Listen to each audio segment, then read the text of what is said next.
Bonjour à tous, ravi de vous retrouver pour un nouveau numéro de Triangulons l'info, votre programme contre la désinformation en Afrique de l'Ouest en partenariat avec Westaf News à Dakar au Sénégal et Bembéré au Mali. Programme à suivre par quinzaine sur la West Africa, Démocratie Radio, 94.9 FM à Dakar. Vous pouvez également le retrouver sur nos différentes plateformes en ligne, Facebook, Instagram, YouTube, X, ex-Twitter et sur celle de nos partenaires Westaf News et Bembéré. Dans cette émission, nous vous proposons à travers diverses rubriques tout ce qu'il faut savoir sur la désinformation en Afrique de l'Ouest, mais aussi comment vous protéger contre cela. Nous vous aidons à comprendre et à faire la différence entre la vraie et la fausse information. Eh bien, dans ce numéro de Triangulons l'info, nous vérifierons si le Bénin abrite une base militaire française. Le président du Burkina Faso, le capitaine Ibrahim Traoré, mais aussi le chef des militaires au pouvoir au Niger, le général Abdourahmane Tchani, accusent depuis quelques mois Cotonou d'abriter une base militaire française pour déstabiliser Niamey et Ouagadougou. Mais qu'en est-il exactement? Nous vous dirons tout dans un instant. Nous parlerons aussi d'un fait dans la presse considéré comme de la désinformation, mais aussi parfois la mésinformation. Nous discuterons de une qui ne reflète pas le contenu de l'article, un fait observé dans la presse, surtout avec la multiplication des plateformes en ligne. Nous terminerons par le Sénégal où la polémique ne faiblit pas sur la question du salaire du président de la République. Une comparaison est faite entre le salaire que le nouveau président Bassirou Diomaye Faye perçoit et celui que percevait son prédécesseur Macky Sall. Sur les réseaux sociaux, plusieurs internautes indiquent qu'il percevrait 2 à 3 fois plus que son prédécesseur Macky Sall, alimentant ainsi le débat dans un contexte où le nouveau régime a annoncé la rupture et ne cesse de prôner la bonne gouvernance. Mais qu'en est-il exactement? On en parlera tout à l'heure. Voilà ainsi présenté le sommaire de ce programme. Top, c'est parti. Dans la vérification express du jour, nous nous intéressons aux déclarations il y a plusieurs semaines, mais toujours d'actualité, du président burkinabé, le capitaine Ibrahim Traoré, et le chef des militaires au pouvoir au Niger, le général Abdourahmane Tchani. Ouagadougou et Niamey accusent le Bénin d'abriter une base militaire française qui viserait à les déstabiliser. Cela est d'ailleurs à l'origine de la tension dans les relations diplomatiques entre ces deux pays et le Bénin. Mais qu'en est-il exactement? Avant de recevoir un journaliste béninois qui s'est intéressé à ces accusations, je propose d'abord qu'on écoute la réponse qu'a apportée à ce sujet le porte-parole de l'armée béninoise. Le Bénin n'a pas vocation à avoir une base militaire étrangère sur son sol. Et jusqu'à aujourd'hui, le Bénin n'a pas de base militaire sur son sol. Et c'est d'autant plus vrai que nous n'ambitionnons pas d'en avoir. Et nos partenaires n'ambitionnent pas non plus d'installer des bases militaires sur notre sol. D'abord, une base militaire, il faut que le pays qui l'accueille puisse en manifester la demande. Il faut que le partenaire qui veut s'installer aussi puisse en manifester la demande. Nous n'avons pas ce type de demande. Donc, il n'est pas question qu'on puisse dire que le Bénin a une base militaire étrangère sur son sol. Il n'y a pas de guerre qui puisse se faire en autarcie. Et nous avons besoin de densifier nos capacités. Nous avons besoin d'aguerrir nos personnels face à la menace terroriste. Et quand on se met dans cette posture, évidemment que nous avons besoin des partenariats de tout type. Les partenariats américains, français, belges, russes. Le Bénin n'a pas vocation à avoir une base militaire étrangère sur son sol. C'était à l'instant les clarifications du porte-parole de l'armée béninoise sur les accusations du Burkina Faso et du Niger contre le Bénin qui abriterait une base militaire française. Olivier Alocheme, vous êtes journaliste béninois, vous vous êtes intéressé à ce sujet. D'abord, est-ce une affirmation que vous avez pu vérifier sur le terrain? Bon, déjà, il faut savoir que pour installer une base militaire, je dis bien une base militaire, il faut des accords de coopération militaire. Ces accords n'ont jamais été signés. D'ailleurs, le Bénin, contrairement à d'autres pays africains, contrairement même au Niger, par exemple, n'a jamais abrité une base militaire étrangère depuis 1960. Nous avons connu, par exemple, les agressions des mercenaires en 1977. Nous avons connu des coups d'État. On a été même à un moment donné champion africain des coups d'État, mais on n'a jamais abrité une base militaire étrangère, que ce soit française, américaine, allemande ou je ne sais quoi. Ils ont parlé de Kandi. Kandi, on a plein de confrères à Kandi. Kandi, c'est au nord du Bénin, c'est à plus de 700 ou 800 km de Cotonou. On a plein de confrères là-bas et il s'est agi simplement de les appeler pour savoir, contrairement au Niger, qui a toujours abrité une base militaire française, allemande, américaine, etc., jamais le Bénin n'a abrité une telle infrastructure étrangère dans notre pays. Olivier Alocheme, vous m'avez également confié qu'au cours de vos recherches, vous avez parcouru les zones du Bénin et indiqué qu'il abriterait une base militaire française, mais vous n'en avez vu aucune. En plus de cela, comment est-ce que vous êtes arrivé à la conclusion que le Bénin n'abrite pas de base militaire française? Il y a quelques jours, la semaine dernière, le général Tiani lui-même, dans une interview fleuve à la télévision nigérienne, est venu démentir lui-même cette information donnée aussi bien par son premier ministre que par le président burkinabé Ibrahim Traoré pour dire que non, il ne s'agit pas de base, mais plutôt d'éléments subversifs français qui seraient dans le nord du Bénin. Et on est passé de base à maintenant éléments subversifs français. Donc, c'était facile à démentir parce que une base militaire n'est quand même pas un élément perdu de la nature. C'est une installation bien faite avec des mouvements de troupes, du matériel, des équipements, de télécommunications et autres. Mais personne n'a jamais vu ça à Kandi, à Malanville, en tout cas dans le nord, proche des frontières nigériennes, personne n'a jamais vu ça. Et ils se sont dédouanés en disant non, c'est les éléments subversifs. Bon, quand vous voulez parler d'éléments subversifs, vous-même vous voyez qu'un seul individu peut être... Non, je crois que les objectifs des autorités militaires de Niamey, c'était tout autre chose, pas de parler de base militaire. Il n'y en a jamais eu. Contrairement au Niger, qui a toujours abrité une base militaire française, allemande, américaine, etc., jamais le Bénin n'a abrité une telle infrastructure étrangère dans notre pays. Olivier Alocheme, alors comment expliquer que les voisins du Bénin, notamment le Burkina Faso et le Niger, affirment que Cotonou abrite une base militaire française? C'est sur la base de ce journaliste français, d'un reportage ou d'une enquête de ce journaliste français, je crois, un journaliste français qui était venu ici en janvier 2023, donc bien avant la crise, et qui avait fait une espèce d'investigation pour savoir si il y avait une base française à Kandi. Effectivement, il a fait son élément, mais à aucun moment il n'a affirmé qu'il y a une base militaire à Kandi. À aucun moment, c'était un élément d'à peu près 29 minutes ou bien 27 minutes, quelque chose comme ça. Mais à aucun moment il ne l'a dit. Il n'a jamais montré même une photo, même lointaine, d'un militaire français à Kandi. Donc, c'est en utilisant cet élément que les autorités nigériennes et burkinabè ont supputé qu'il y a une base militaire au nord du Bénin, une base militaire française au nord du Bénin. Et d'ailleurs, le journaliste en question est bien revenu sur ce qu'il avait fait.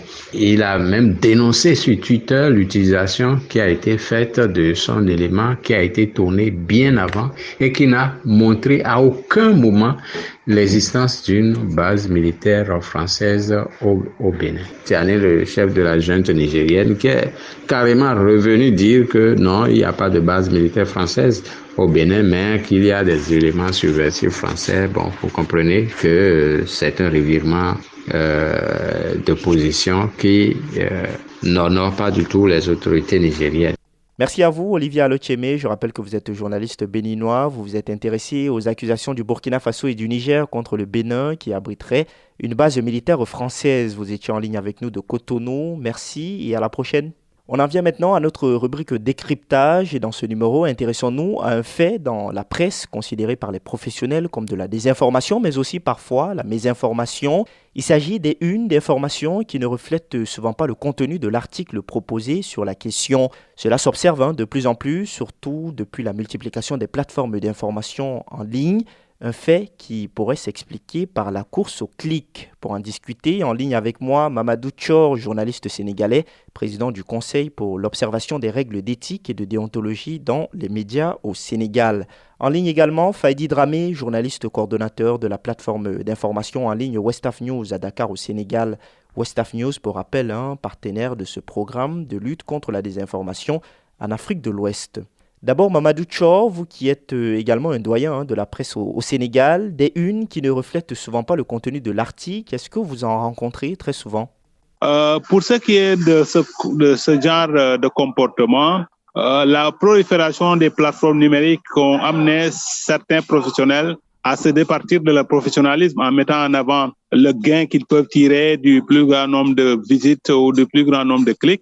Et ça amène certains à être peu regardants sur les règles. Et c'est quelque chose qu'on doit condamner et que nous, au Corée, on condamne. Parce que la base première d'une information, c'est que l'information doit être exacte. Elle doit être aussi intègre. Donc, si l'information n'est pas exacte par rapport à la titraille et le contenu donc de l'article, il y a problème. Et ça, vraiment, c'est quelque chose contre lequel nous devons lutter. Faïdi Dramé, pour vous qui êtes journaliste coordonnateur d'une plateforme d'information en ligne, comment est-ce qu'on en arrive là? Malheureusement, on trouve dans beaucoup de médias, que ce soit en ligne ou en support papier, on trouve beaucoup de titres qui ne reflètent pas le contenu de l'article. Et cela pour plusieurs raisons. Le doyen Thior l'a dit tout à l'heure, il y a déjà ce besoin d'avoir plus de clics quand on est en ligne parce que ça attire les gens, ils veulent aller savoir ce qui se passe. Mais après, le lecteur est déçu à la fin de sa lecture ou même avant même d'atteindre la fin de sa lecture. Il y a également le fait d'attirer, quand on est en presse écrite, d'accrocher les gens, d'attirer les gens à vouloir à venir acheter le journal. Mais que ce soit un titre informatif ou un titre incitatif, le contenu du titre doit être le reflet du contenu de l'article. C'est une règle basique. Un article, selon tout, il y a un lien entre le titre, le chapeau et le corps de l'article. Mamadou Thior, qu'est-ce qu'on pense de cela au niveau du Conseil pour l'observation des règles d'éthique et de déontologie dans les médias? Pourquoi cela doit poser problème? Car certains journalistes le font souvent sans forcément s'en rendre compte. Ça pose problème parce que une information, quand il y a décalage entre le titre et le contenu de l'article, ça veut dire qu'à la limite, vous faites dans le mensonge. La personne qui voit le titre et qui pense que c'est l'information qui figure dans le contenu et qui, finalement, en consultant le contenu, se rend compte qu'il n'en est absolument rien. À la limite, vous pouvez même perdre un lecteur ou une lectrice de moins. Parce que si ça se répète sur la durée, vous pouvez perdre un lectorat. Donc, ce qui fait qu'il faut que les gens reviennent vraiment aux fondamentaux du journalisme, parce qu'il n'y en a pas mille. C'est que même ce que les gens font parfois, les titres à devinette, c'est-à-dire on met un bout du titre, on met le reste de l'information dans le contenu de l'article. Ça aussi, c'est quelque chose que nous ne recommandons pas. Un bon journaliste, il met un bon titre et il explique dans l'article, mais ces attitudes que je considère comme mensongères, c'est pas quelque chose que nous ne recommandons au niveau du Corée. Mamadou Thior, comment continuer à rappeler à certains journalistes les fondamentaux pour éviter cela? Est-ce qu'il faut continuer dans ce sens? Mais ça, il faut dire qu'un vrai professionnel ne se comporte pas ainsi. Parce que la création d'un contenu n'est plus l'apanage des seuls journalistes, des professionnels des médias. Tout le monde sait créer un contenu. Donc, de ce côté-là, il y a l'aspect régulation qu'il faut prendre en compte. Il y a lieu de voir un peu comment rectifier les choses. Parce que aussi, si on arrive à avoir un régulateur qui va réguler jusqu'aux réseaux sociaux, on peut lutter efficacement contre de tels comportements parce qu'il s'agit de mettre les gens au pas en leur disant que ça, c'est pas des choses qui doivent se faire. Et si vous le faites, nous allons vous sanctionner. C'est aussi simple que ça. Faïdi Dramé, comment écrire un bon article et être suivi? Car les journalistes qui ont tendance à faire des unes qui ne reflètent pas forcément le contenu de l'article font souvent la course au clic. Il faut toujours avoir en bandoulière les fondamentaux du journalisme. Ça, on ne peut pas réinventer la roue. Le journalisme, c'est les faits. D'abord les faits, même si on doit titrer à partir sur un article d'analyse d'opinion dans votre journal, le titre, il doit refléter au moins le contenu de l'article. Comment faire pour faire un bon travail de journalisme? C'est juste les fondamentaux. On s'accroche aux faits. Vous mettez à la une quelque chose que vous n'avez même pas écrit. Voilà, quelque chose qui est parfois avec ce que vous avez écrit dans l'article. Je pense que c'est à la limite, mais c'est pas très intelligent, je veux dire.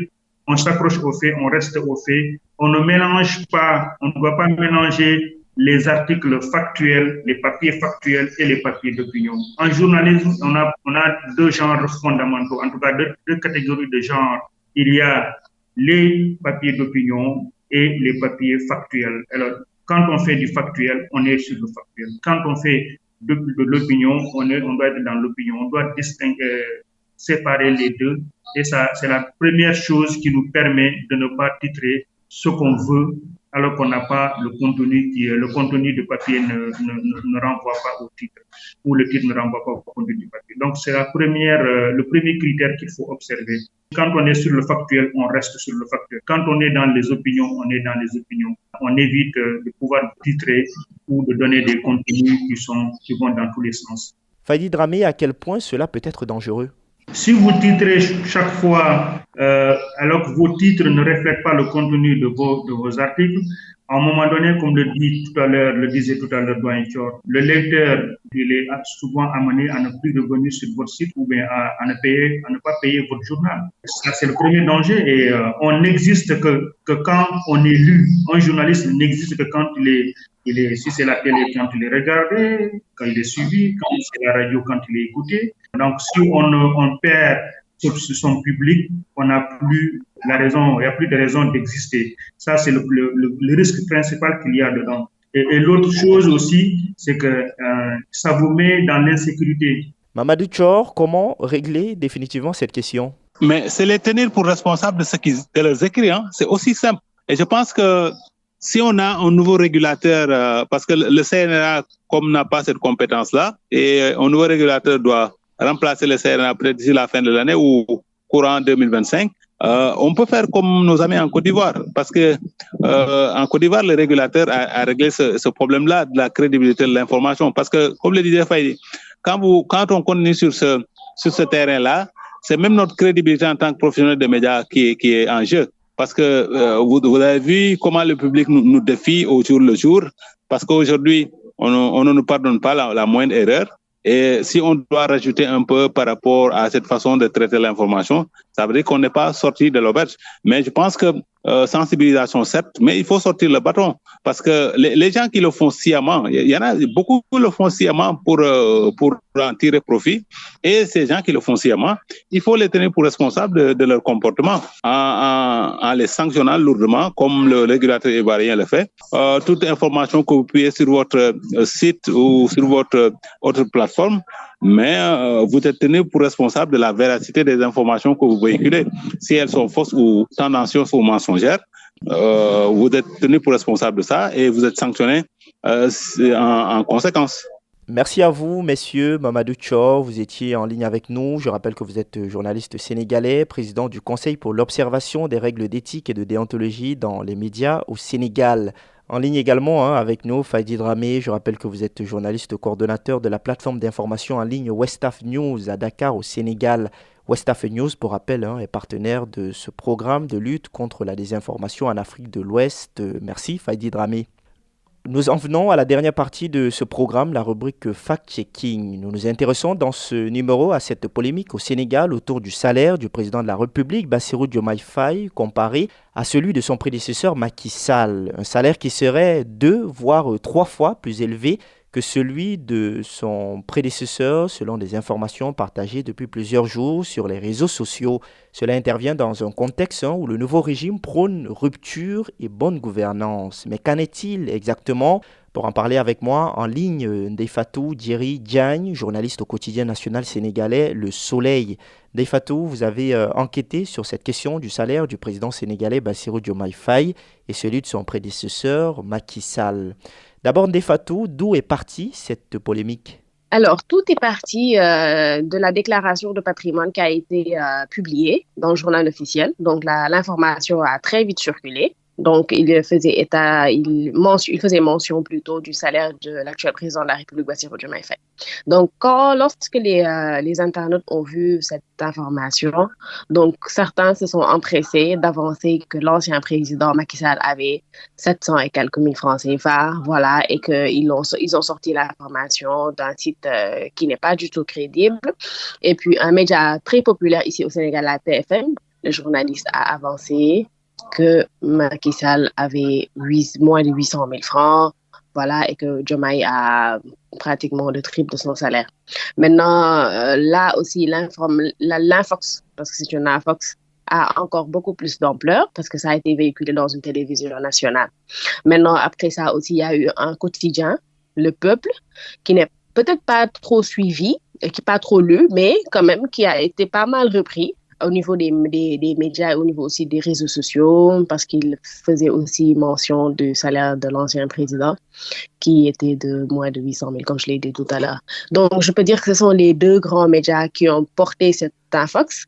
Maintenant, après aussi, derrière, il y a eu des pages sur les réseaux sociaux, des pages qui sont très suivies aussi, qui ont repris l'information. Donc, finalement, il y a eu beaucoup d'amalgame autour de cette question.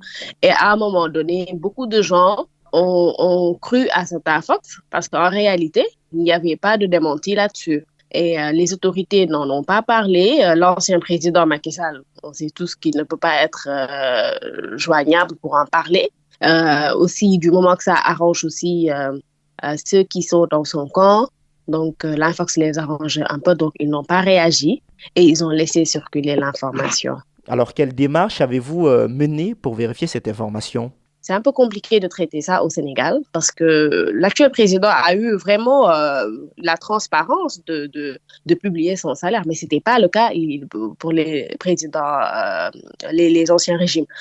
Nous sommes rendus compte qu'il y avait une absence totale d'informations. Alors, ce que nous avons fait, nous avons contacté l'ancien directeur de la solde qui était sous Macky Sall, c'est-à-dire c'est lui qui payait directement le président de la République. Il était l'ancien directeur de la solde, il l'a été de 2017 à 2022.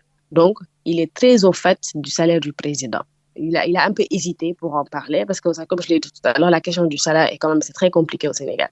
Donc, on l'a relancé à plusieurs reprises durant plusieurs jours. Donc, c'est après ça qu'il l'a fait, qu'il nous a dit, moi, j'étais directeur de la solde et Macky Sall, l'ancien président, avait le même salaire que l'actuel, disons, président de la République. Il nous a aussi fait mention d'un décret qui fixait les salaires des présidents. Donc, nous avons aussi essayé de voir de ce côté-là, en consultant des documents officiels. Nous avons un décret qui n'est pas du tout disponible sur Internet aussi. Nous avons aussi essayé de voir avec des autorités, même par rapport au budget à l'Assemblée nationale, ceux qui votent le budget et tout. Donc, c'est vraiment, ça a été une étape, disons, assez fastidieuse parce que l'information n'était pas du tout à portée de main.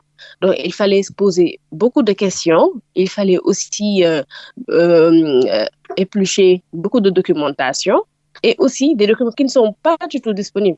Donc, vous êtes arrivé à la conclusion que l'actuel président de la République du Sénégal, Bassirou Diomaye Faye, perçoit le même salaire que son prédécesseur, Macky Sall. Effectivement. Donc, nous avons conclu, d'après nos recherches et d'après toute la démarche de fact-checking, que l'ancien président de la République avait 4 859 302 francs CFA comme salaire. Mais il faut quand même lever un voile, d'équivoque, parce que le seul président de la République, il est quand même différent de tout ce qui existe comme fonds alloués au chef de l'État, les fonds secrets, les fonds politiques, etc. Ce n'est pas du tout la même chose. Le salaire, ça a été fixé pour qu'il le reçoive à la fin de chaque mois, comme nous tous, nous avons un salaire. C'est différent des indemnités, des fonds, etc. et de tout ce qu'il peut gérer, comme tout ce qu'il y a comme panoplie de finances allouées au président de la République. C'est très différent. Maintenant, Macky Sall quand même, je réitère, il avait le même salaire que l'actuel président. Et donc, c'est une fausse information de dire que le président Bassirou Diomaye Faye gagne plus que l'ancien président, c'est ça? C'est une infox, oui, c'est une fausse information. Le décret qui avait été fixé, en réalité, est le même. Donc, ça n'a pas changé. Il n'y a pas eu d'évolution alors en ce sens. Donc, c'est le même décret qui est appliqué aux deux présidents et qui ont donc le même salaire. Ndeye Fatou, que faire quand on se retrouve face à une telle information? Avec les réseaux sociaux, avec les médias, etc., la fausse information est une information d'habitude qui vous semble vraie à première vue, parce qu'elle semble très précise. Vous voyez, quand je viens vous dire que l'ancien président Macky Sall avait gagné moins que Bassirou Diomaye Faye, et puis ça va faire entrer en jeu d'autres considérations, les considérations politiques, les considérations économiques, et même les considérations socio-économiques. Parce que donc, vont se dire, l'actuel régime voulait créer une rupture, mais en réalité, son président vient presque gagner le double ou le triple de l'ancien président. On voit un peu les considérations que ça peut amener. Maintenant, le conseil qu'on peut donner, c'est de demander à tous ceux qui partagent, parce que souvent c'est le cliquant qui fait tout. Tous ceux qui partagent, de prendre le temps de vérifier. Maintenant, tout ce qu'on peut faire, c'est de demander à ces gens de se référer aux différents services de fact-checking, parce qu'il y en a plusieurs au Sénégal maintenant, de se référer au niveau de ces médias ou de même suggérer. Moi, depuis que nous avons commencé notre rubrique, nous recevons pas mal de suggestions de sujets des gens qui nous disent on a vu tel phénomène, on a vu telle information, est-ce que c'est la vérité? Maintenant, on leur dit attendez, on va essayer de vérifier ensemble.